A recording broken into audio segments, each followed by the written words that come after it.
शाम का समय था। रामू अपने खेत से घर जाने की सोच रहा था। तभी वह देखता है कि उस दिन चारों ओर वातावरण बहुत ही ठंडा महसूस हो रहा था। तभी वह देखता है कि उसके चारों ओर से अजीब अजीब आवाज़ें आती हैं। वह हैरान होकर सोचता है कि आज ऐसा अजीब सा महसूस क्यों हो रहा है। इतना सोचते ही वह वहाँ से भागने लगता है। आगे जाकर वह एक सुनसान मार्ग पर पहुँच जाता है और सामने का नज़ारा देखकर उसकी आंखें फटी की फटी रह जाती हैं, क्योंकि वह एक शमशान घाट में पहुंच चुका था जहां उसे मुर्दे दिखाई दे रहे थे। तभी उसके सामने कुछ चुड़ैल प्रकट होती है। वह चुड़ैलों से कहती है, मुझे मेरे शमशान घाट में पहुंचा दो। इतना सुनते ही रामू वहां से भागने लग जाता है।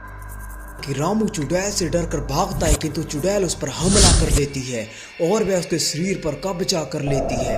इसके बाद पूरे वातावरण में अजीब सी आवाज़ें सुनाई देती हैं। रामू की बेटी घर पर बैठकर यह आवाज़ें सुनती है कि जैसे कोई कुछ खा रहा है। वह बाहर आकर देखती है, तब सामने का नज़ारा देखकर उसकी आंखें फट जाती हैं, क्योंकि सामने उसका पिता किसी जानवर के मांस को नोच नोच कर खा रहा होता है। वह अपनी माता को सारी बातें बताती हैं।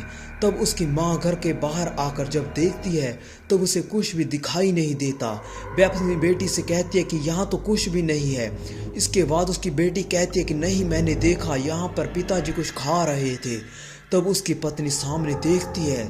उसको देखकर उसकी आंखें दंग रह जाती हैं, क्योंकि सामने पेड़ पर रामू उसी तरह उसी मांस के टुकड़े को खा रहा था। क्या होगा? क्या रामू अपनी बेटी और पत्नी को खा जाएगा? जानने के लिए अगला एपिसोड देखिए।